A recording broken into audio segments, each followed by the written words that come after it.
week 4 of English 1133. This is Dr. Ecker, and hopefully you knew that. Today we are looking at 2 big topics, both of which I think will help you as you transition from paper 1 and move on to paper 2.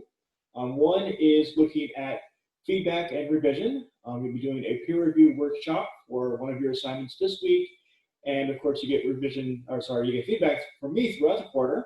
Hopefully revision will also be an ongoing process. I'll talk some about that. I also want to talk about genre. This is one of the ways we can analyze how a discourse community works.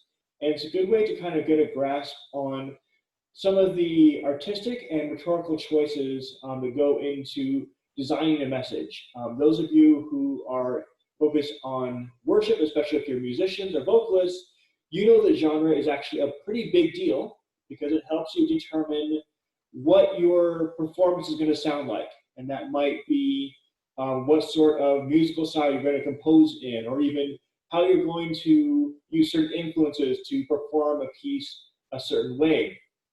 So this is a very practical concept for that side of ministry, but I think it's also a useful one as we kind of read and analyze other stuff. So I'm going to switch over to our lecture notes.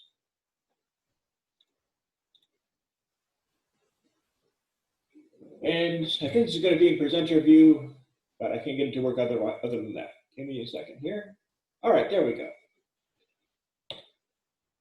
All right, I do want to start with some housekeeping and kind of some catch up on paper 2, since this is a complicated assignment. And well, Swales is really hard. Then I want to make sure we're all on the same page here. So some housekeeping things. Reminder, there are 2 discussion board assignments. You will write your regular week 4 discussion on genre, and we'll get to that kind of at the end today. And there's a separate board for your peer review.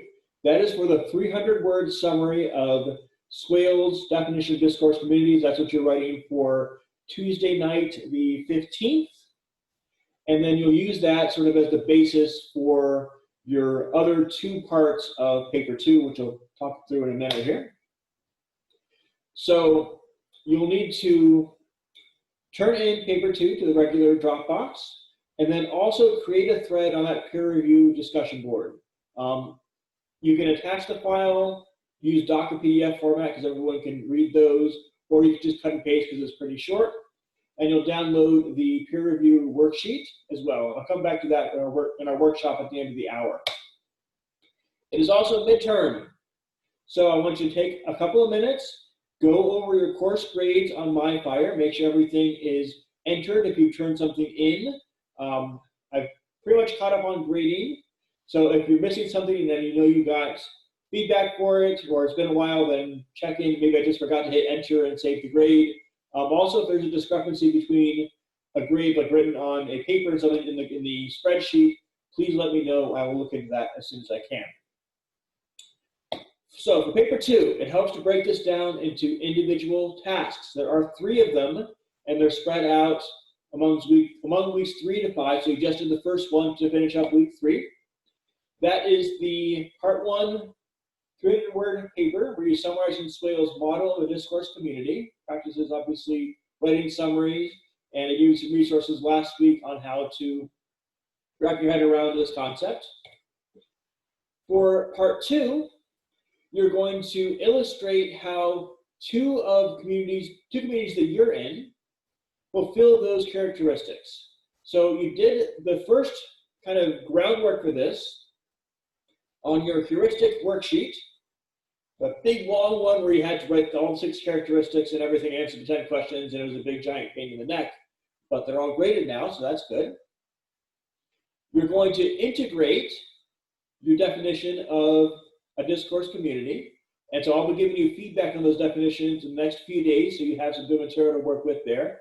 In total, part 2 will be 900 words. So if you want to think about how to break it down, roughly 300 to describe what is a discourse community, and then 300 for each of the communities to show how it fulfills those characteristics.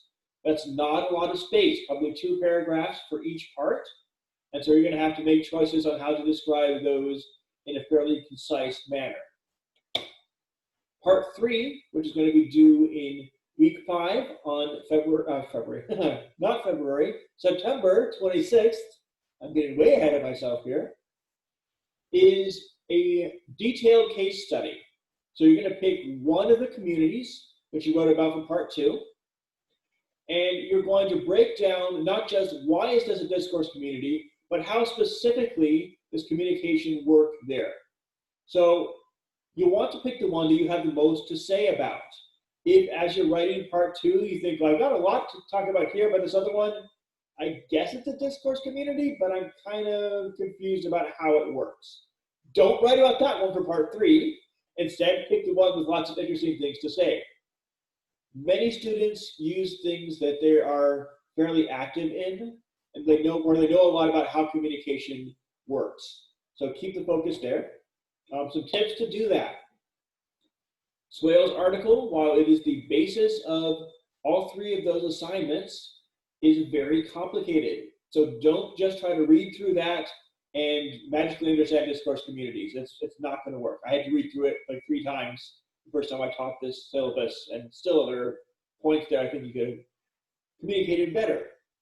Instead, go through the resources on MyFire, and especially the ones in the week 3 lecture notes. The one, I think it's at UWF, is probably the best of the bunch.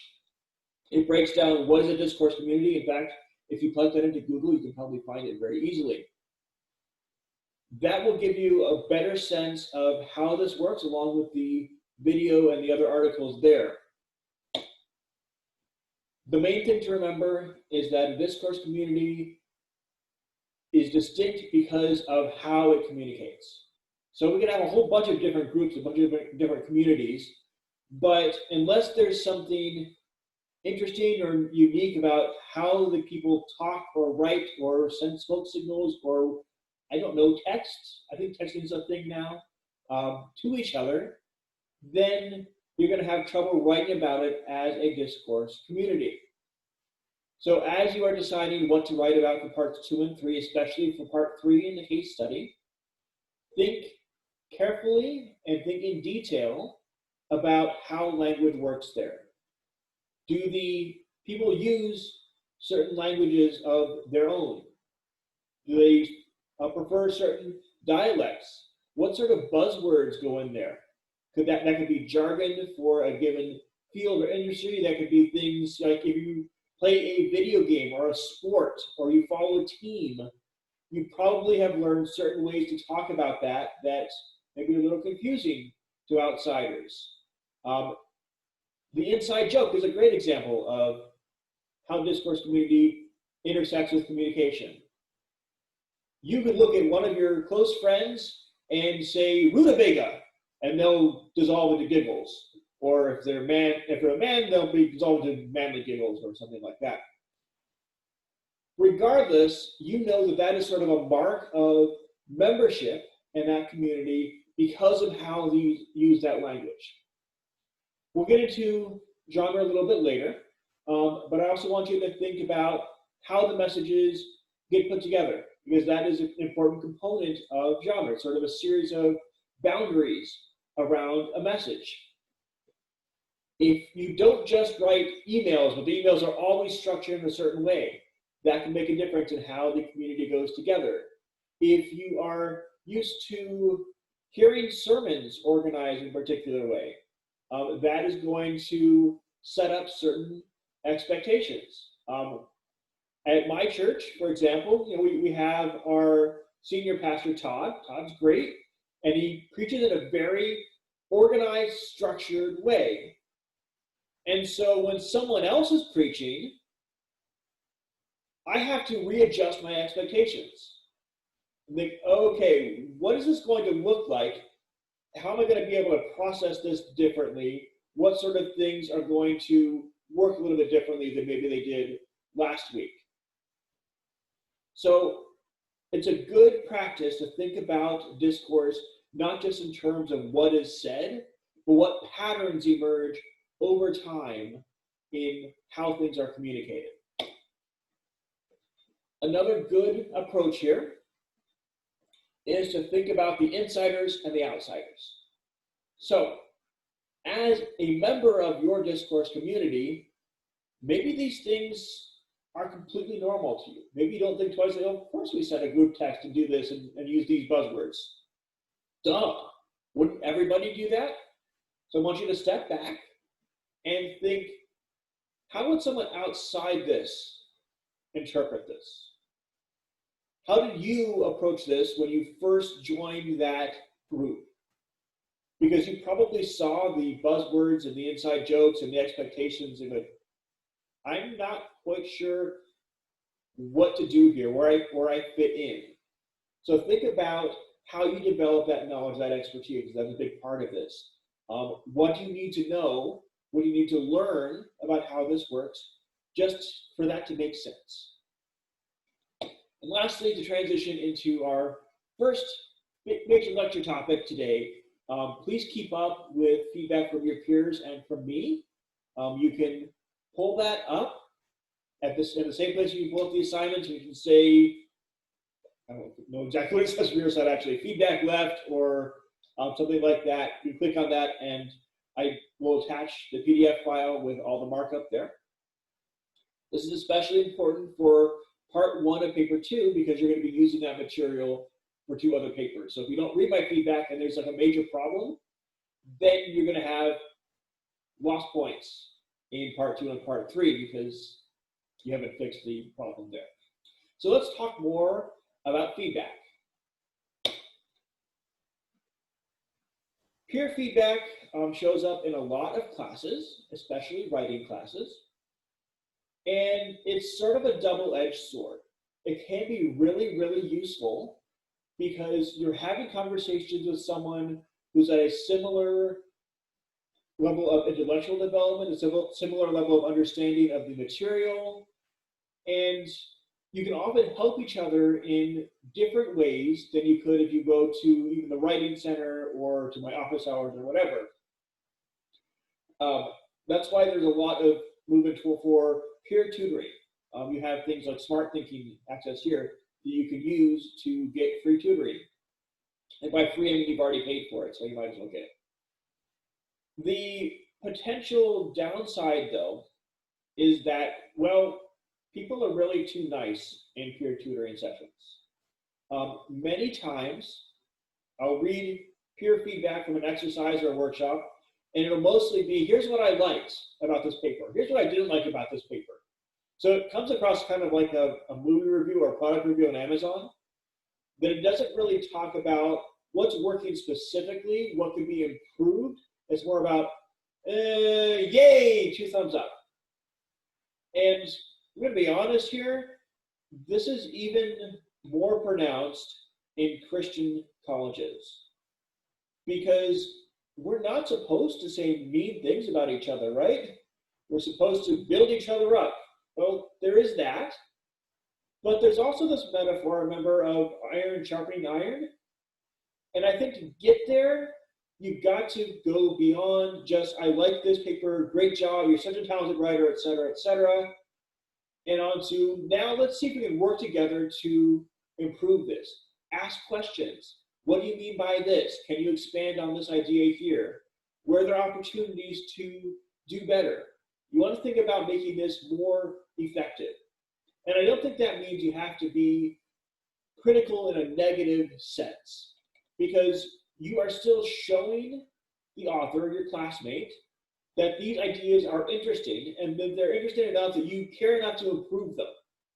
If they're just like, I mean, why should I care about anything you have to say? Then it's much easier to say, yay, you wrote a paper. Nice margins. And this word is spelled exactly right. Not terribly helpful. So, as you are formulating peer feedback, I want you to take a critique position. Not necessarily criticism in the general sense of, I hate you and this is a terrible job, but in the sense of, I want to do better with this. And I think there's actually good reasons for that, not just in terms of improving the writing itself, but of trying to help each other develop. So I wanted to approach it that way.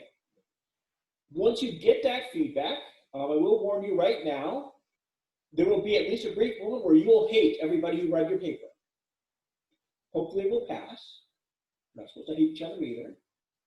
But it's tough to be criticized. It's tough to have someone go through and say, yeah, this doesn't really work for me. I don't think this is quite there yet. And again, those of you in more creative fields, especially music and vocal performance, this is kind of a part of the process.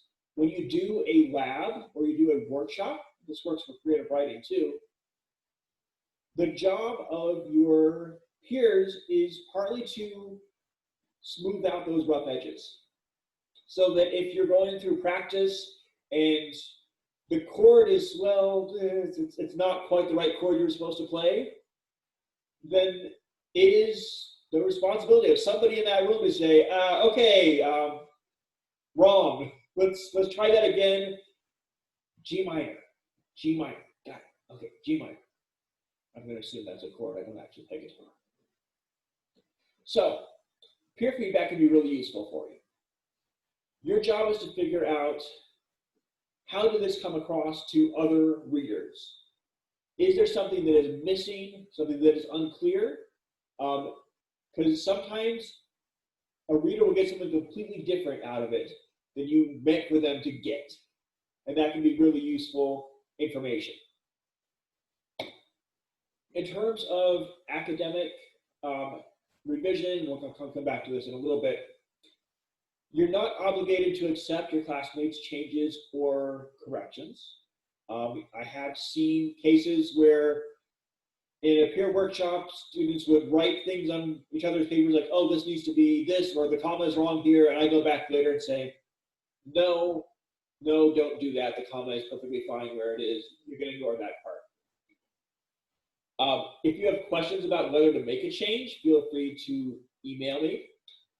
But since your peer reviewers are readers, you do want to think, why did this hurt the reading process somehow? What slowed them down? Did something not get communicated well? Is there a way that changing this message a little bit could actually help me? And you may decide to go a completely different direction from what your peer recommended, but it gets you thinking. And ultimately, that's the goal of feedback, to get you to rethink what you're going to do. You will also, of course, get feedback from your instructors. In a perfect world, all of us would have plenty of time and be well compensated to give you detailed notes on every single assignment you write. That's not the world we live in. So we have to decide what to focus on, just like you do in a peer workshop. We decide, where is this feedback going to be most helpful? What I do is look at, how well does this paper fulfill the assignment that I gave you? And we have grading rubrics. You can pull those up and get a sense of what I use to evaluate the final drafts. But I try to look at this from a couple different angles. One, in terms of how do the individual parts work?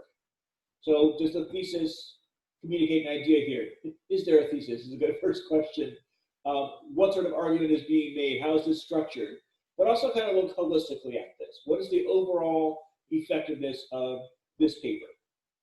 My feedback style is to give way more detailed feedback on rough drafts than on final drafts, with the hopes and expectations that you will read that feedback and use it in your revision, editing, and proofreading process. Now, in that feedback, I'm the professor, and I'm an editor. That doesn't mean that I always write perfectly, but it means that if I do change a word or fix something like fix a comma splice in your paper, you need to change it in your final draft. Again, if you're not sure why to change something, or if you don't understand the rule, please let me know. Now, I do not fix your paper for you.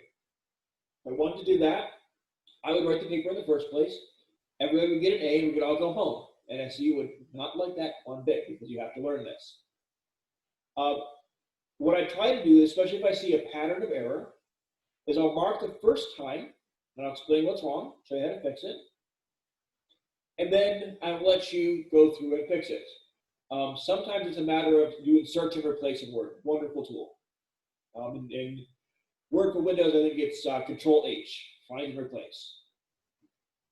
But I also want you to get into the habit of revising, editing, and proofreading your own work. We're talking about revising today, come back to editing and proofreading later this quarter. And then I have comments. In some of those, I will suggest maybe a new phrase, and then it's a little bit clearer. Sometimes I'll ask questions. What is this doing here? Can you explain this a little better? What about this part here? And sometimes I'll just recommend including some new material or approaching that part differently. So a comment that I leave on a lot of papers is, can you give me a concrete example of this?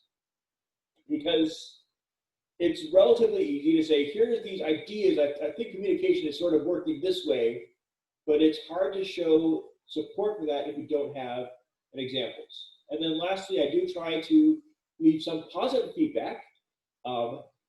It took me a while as a teacher to develop that habit because I'm sort of in editor mode.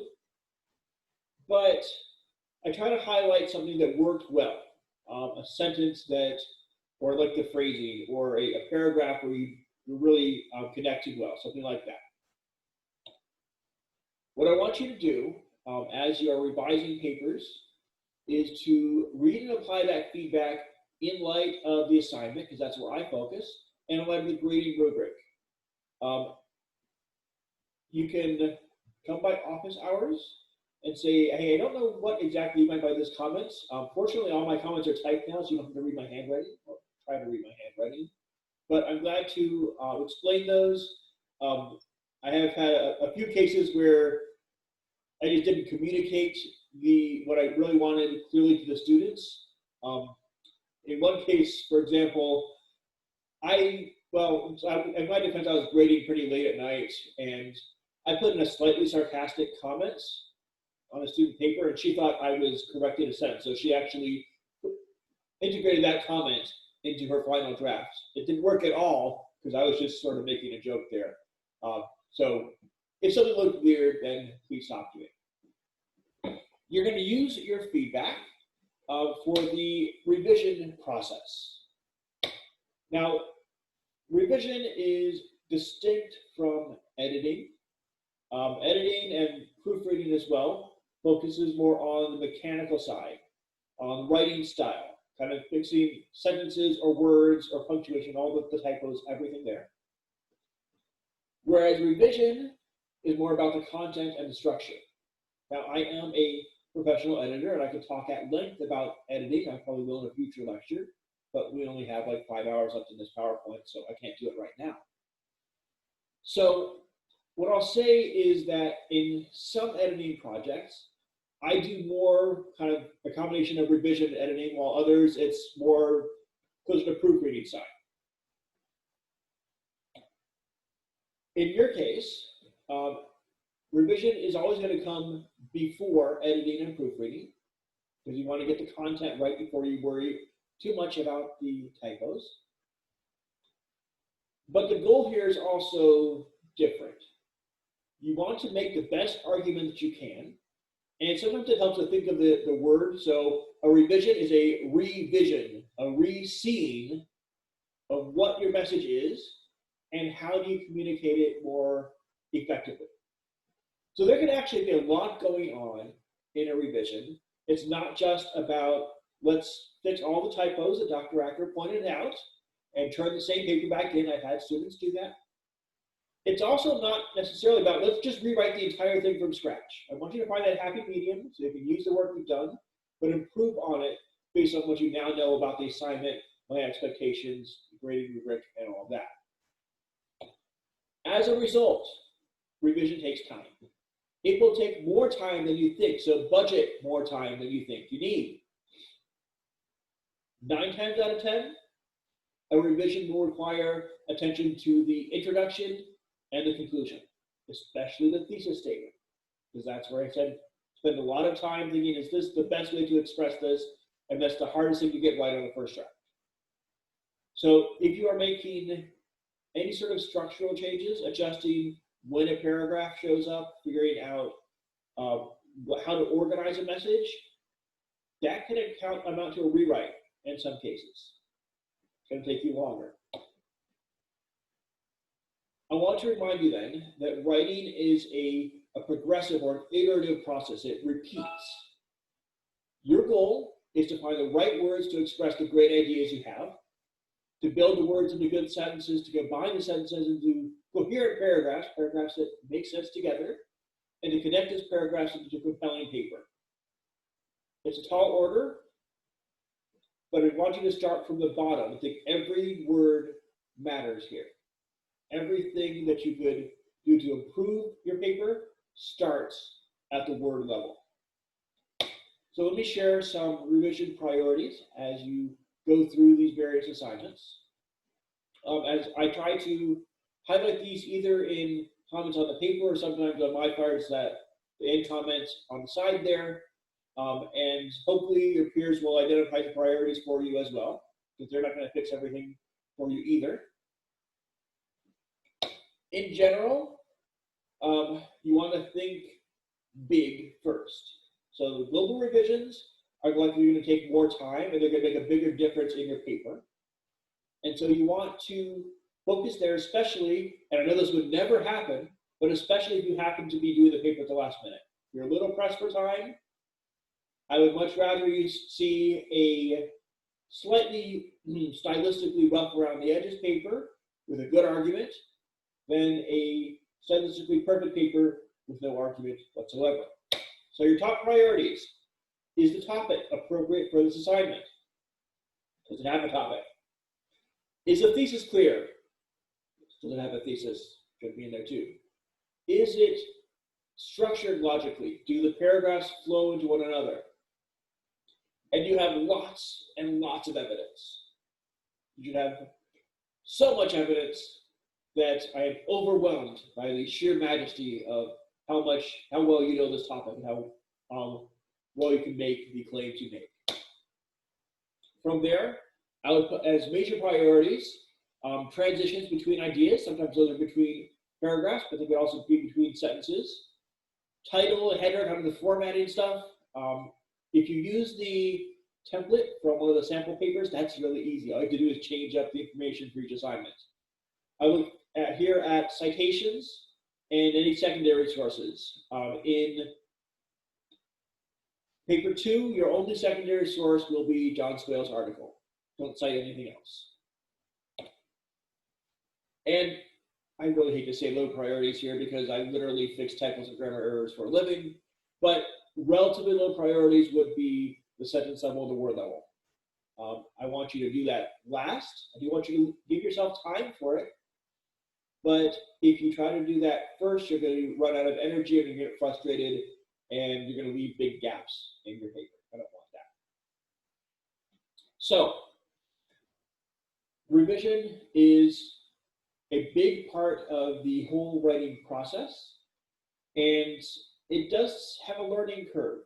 As you figure out what sort of stuff I look for as your instructor, and let's say process applies to your other classes and your other instructors, and especially as you're writing a new kind of paper in a new field or a new topic, you're going to have to put some more time in here than maybe you would otherwise. And so then let's talk about some of those considerations. That is the question of genre.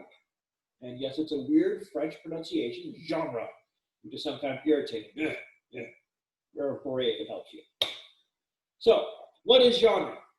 Well, it is basically a way of structuring, kind of setting up certain boundaries and features in a given form of argument.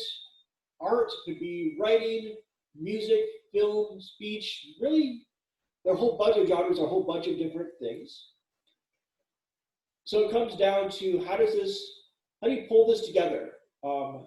Maybe in a TV show, what sort of characters do you have? What sort of backgrounds do they have? What do they look like? What type of actors tend to play those roles. Because if you watch enough movies or TV shows of a certain genre, you know that the same kind of characters, the same kind of people even show up time after time after time.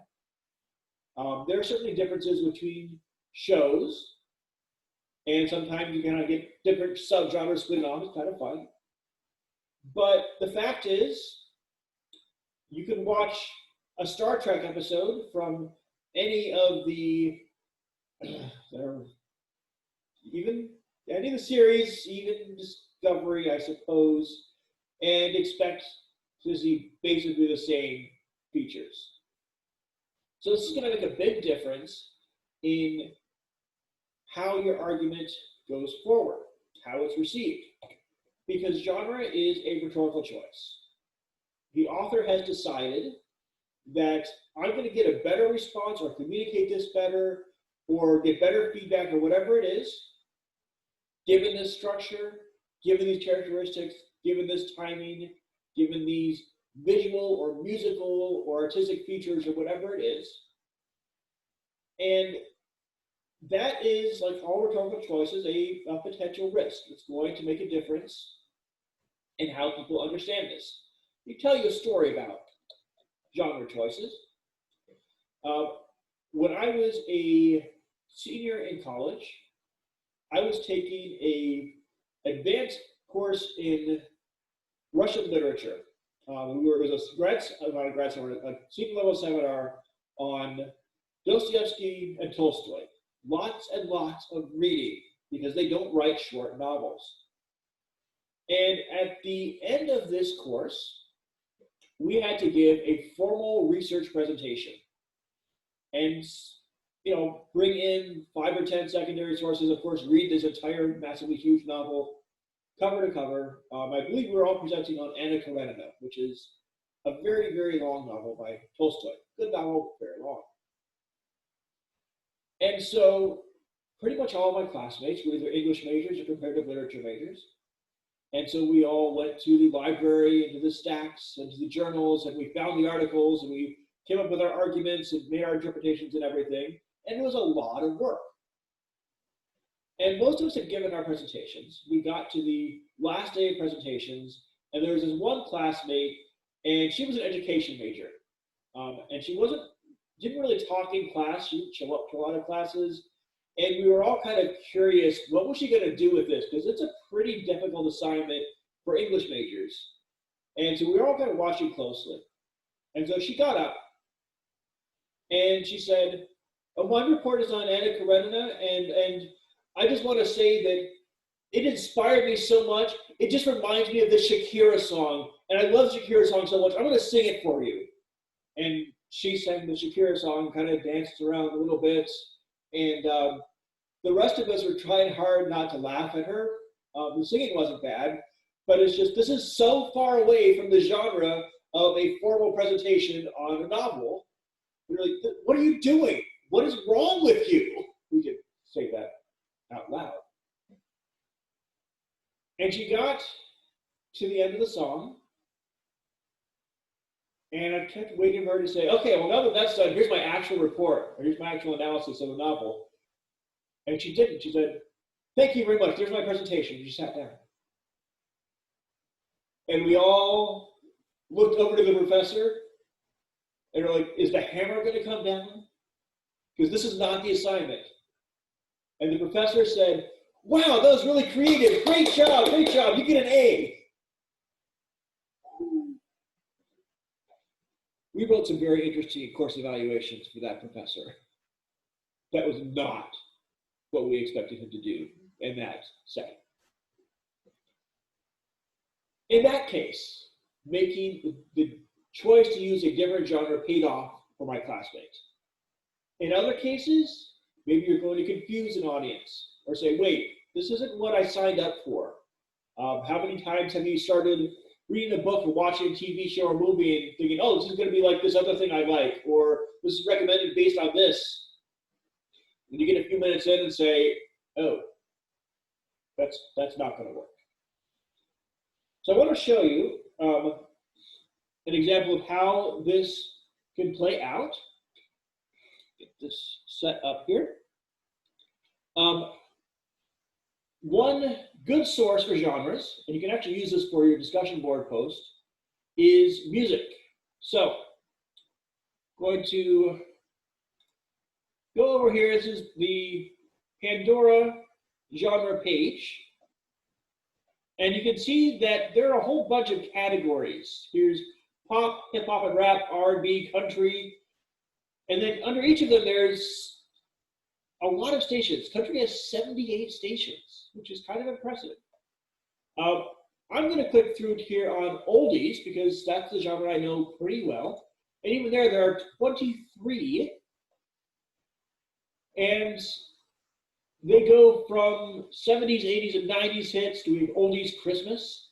Disco. How can you go wrong with disco, right? 60s French pop. I didn't know there was that much demand for it. 50s rock and roll, classic pop, and the British invasion. And especially as you learn more about these genres of music and the individual artists, you kind of know what to expect. So if I click on surf rock, let's see what it gives me. Pipeline. Drum solo, come on, drum solo. You can see Pandora has a description here. And if we go to the next song, it sounds really similar, right? And that's sort of the point. It's in the same genre, and so it's supposed to sound similar. It's supposed to appeal to people who like that kind of work. So, thinking of genre in terms of music can be really helpful. If you don't know a lot about music, think about it in terms of TV or movies or plays or books. Something where there's a lot of variety. I also want to think about how this works in a discourse community, because one function of genre is to set up audience expectations. And audiences work in discourse communities the same way they work anywhere else. They want to see certain things. If you meet those expectations, maybe they'll respond to your message better. If you violate those expectations, maybe you're not going to get that email read or that proposal read. So, as you are crafting an argument, the setting that you're in, the audience that you're talking to, the purpose that you have, all of that is going to affect your choice of genre. You may get assigned, hey, you have to write in this format. You have to write the 5-paragraph essay for your English class. But you may have other choices in other settings. Back in college, I took a history class, and we had to write a paper comparing the views of any, I think it was like any 3 of our authors that we read that semester. And I was already kind of bored with the class, to be honest with you. But I also wanted to practice my writing more. So I asked the professor, can I write this as a play? And so I wrote this little 1-act play where the characters were interacting with each other in a lecture hall. It was a lot of fun to write, and I spent way too much time getting the characters right and playing with all the details of the setting and everything. But it worked because the professor had read 100 papers on, we can see that Freud and de Beauvoir have very different priorities. We can see this first in the fact that they talked about very different things to show their very different priorities. So I was like, I'm going to give them something interesting to read. So I had a lot of fun doing that. I made a generic choice, a choice related to genre. Genre also draws both on expectations and what your audience already knows. So if your audience has read 100 Western novels or romance novels or sci-fi novels, and you give them another one, then they're going to kind of fill in some gaps. They're going to say, okay, this is probably going to happen here, and oh yeah, this is going to be the male lead, and here's the villain. Those two hate each other, but they're going to love each other by the end of the plot. And, ooh, that character's totally going to die. Red shirts in Star Trek. Again, you have the choice of satisfying that, or challenging it. Both can be interesting options. So you can use genre creatively. You can create new genres by maybe combining things. If you've seen the show Firefly, it's science fiction in the fact that there are spaceships and laser guns and weird psychics kind of running around, and it's a weird show. It's a good show, but it's also a Western. And so the costuming and the music and the sets very much evoke kind of like Showdown at the OK Corral kind of things. And it plays with expectations for both of those. And it had a lot of fun doing it. It only ran one season, unfortunately, but it was a way of challenging what is sci-fi supposed to look like. And that's one reason I think it was so popular. So go watch Firefly. That's your homework. I'm kidding, but I kind of wish I were. Now, one of the tasks in analyzing discourse community is looking at how genre works in that community. It can be a little tricky, so I've given you some guidelines. We've adapted these from UDEL's site. First question I would ask is, when is this particular genre used within the community? So does it show up only when you're scheduling a meeting, for example, or when you're doing a small group Bible study? Who tends to use it? Are there some people who go back to that over and over? Probably the worship team tends to use the musical genres more often. Never know. Second, what subjects or topics is this song, paper, documents, film, whatever about? What sort of things, what sort of content does this cover? And there you can think about, how do the standards of the genre interact with that content? Think about the structure. Are there particular ways of organizing a message? Do they have certain artistic features? Do they have certain rhetorical features? Are they making arguments in a particular way? I have an editing client who is a missionary, and he sends me newsletters to edit. And the newsletters pretty much all look the same way. That's by design. He's always going to lead off with, so here's an update on the ministry we're pursuing in this area. Here are some things that you could pray for us. Here are some good things that are happening as we make progress towards this goal. Here's how the kids are doing. And the reader comes to expect that month after month after month. And that works because it structures the message in a way that the reader can respond well to, especially if they've got a bunch of newsletters to read. They kind of want to get through them quickly. And then there's a lot you can do with language. What language is used in this genre, in this type of message? Is there slang? Is there jargon?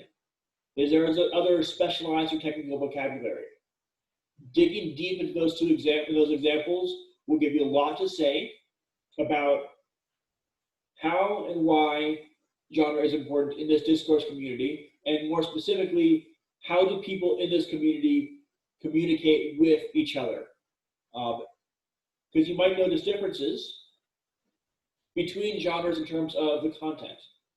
Maybe the announcements at your church is always done verbally and kind of, here's the list of what's going on, but the prayers are never quite that structured. I'm not in the AG denomination, so when I participated in SEU Ohio events, it was different. It was very different. I remember particularly one chapel that I attended, and we had the worship times, like, okay, yeah, I can do this, as you're a little loud, but you're college students, I'll let you do that. We had the message, like, okay, there's good stuff here. And they said, okay, let's have the closing prayer. And in my traditions, the closing prayer means one guy, honestly, usually a guy, is up front, everyone else is quiet, bows their heads, closes their eyes, and that one person prays. Well, that's not what I heard. Everybody, like literally everybody in the room started praying all at once, and some of it was not in English. Like, what is going on here? Why are you making so much noise? I was not exactly a member of that discourse community in the same sense that the students were. And so I was confused. I was an outsider. And the genre and the practices and the language were all way different than what I was expecting. Lastly, you want to think about motivations. Why do they write, perform, act, etc. in this genre? And why does the audience or the readers read it that way? So what is it about singing that song in that particular style? Why do they make that choice? And why does the audience go for it? Those of you who led worship know that sometimes you'll get through a song or a set and wow, nobody was into that at all. And sometimes you get through one, it's like, yep, that was good. Everybody was singing along and they knew the songs and really got into the worship there. So I hope that that is helpful as you continue to work on paper 2. There are some resources on MyFire as well on genre and some readings there. So go back through those, especially as you're putting together your discussion posts for our workshop. Those of you in FCU Ohio, I would take the time, even just right now, you've done part 1 of paper 2, at least you should have because it's due. Go ahead and post that on the peer review forum. Download the peer review worksheet and take some time. Let's do one of the 2 required peer reviews. You'll do them to get full credit. It's not a long worksheet, so it'll probably take you about 15, maybe 20 minutes. If you are talking to your classmate in person, take advantage of that. Get more feedback from them. Explain to them why you why you left that feedback. It'll be a much more useful process for you that way. If you have some time left over, work on the genre discussion posts. I showed you Pandora's list. You can go to Spotify, go to Amazon, both in terms of like video, but also the recommended books.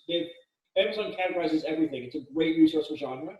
Netflix, yes, you have to watch Netflix for this assignment, sort of. Or some places like Hulu can give you good ideas of what a genre is and some examples of that. So this should be a pretty easy discussion post for you, and you can feel free to nerd out on your particular music or movie or TV show of choice. That's all I have for you for today. Have a good week, and good luck on paper 2.